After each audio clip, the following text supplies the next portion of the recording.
શહેરમાં hit and રનની ઘટના ઘટવા પામી છે તો સુરતથી આ સમાચાર મળી રહ્યા છે।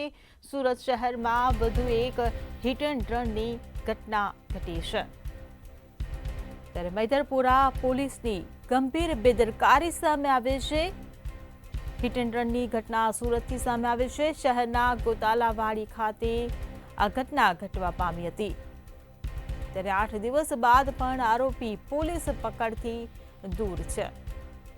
ત્યારે બાઇક પર સવાર પતિ પત્ની અને બાળકીને ટક્કર મારવામાં આવી હતી તો કાર ચાલકે બાઇકને પાછળથી જોરદાર ટક્કર મારી હતી જેને લઈને અકસ્માત સર્જાયો હતો। પતિ અને બાળકી સાથે બાઇક પર સવાર પત્ની ગર્ભવતી હતી તો કારની ટક્કરે ગર્ભવતી મહિલાને ગંભીર ઈજાઓ પહોંચી હતી ત્યારે ગત 9 જાન્યુઆરીની રાત્રે અકસ્માતની આ ઘટના ઘટી હતી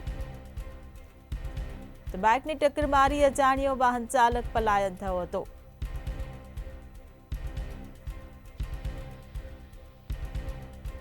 સંવાદદાતા રાબિયા સાલે આપણી સાથે ફોન લાઈન પર જોડાઈ ગયા છે। જે રાબિયા, સુરત શહેરમાં હિટ એન્ડ રનની જે ઘટના ઘટી હતી, એક ગર્ભવતી મહિલાને તેમાં ઈજા પહોંચી હતી પરંતુ આરોપી હજુ સુધી પકડાયો નથી, શું કહેશો? સુરત પોલીસની ગંભીર બેદરકારી કહી શકાય કે અઠવાડિયું વીતી ગયું છતાં પણ હિટ એન્ડ રનની ઘટનામાં સીસીટીવી હોવા છતાં આરોપી પકડતી દૂર છે કે પછી રહેમ નજર કહી શકાય કે પછી સેટિંગ કહી શકાય એવા અનેક સવાલો ઉઠી રહ્યા છે। સુરત મૈદરપુરા પોલીસની ગંભીર બેદરકારી જે સામે આવી રહી છે। ગોટાળાવાડી ખાતે અઠવાડિયા પહેલા ઘટના બની હતી છતાં પણ અઠવાડિયું વીતી ગયું અને હજી સુધી હિટ એન્ડ રનનો ચાલક નથી પકડાયો। પતિ પત્ની અને બાળકી જે છે એક બાઇક પર સવાર હતા અને પત્ની હતી ગર્ભવતી।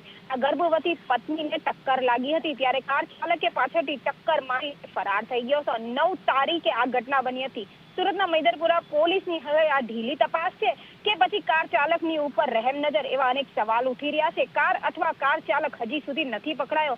સમગ્ર ઘટના સીસીટીવીમાં કેદ થઈ હતી। સીસીટીવી પોલીસની સામે છે છતાં પણ આરોપી હજુ પોલીસ પકડતી દૂર છે। જી રાબિયા, સમગ્ર માહિતી બદલ આભાર। તો સુરત શહેરમાં હિટ એન્ડ રનની ઘટના ઘટી હતી। મૈદરપુરા પોલીસની ગંભીર બેદરકારી સામે આવી છે। 8 દિવસ બાદ પણ આરોપી હજી પણ પોલીસ પકડથી દૂર છે।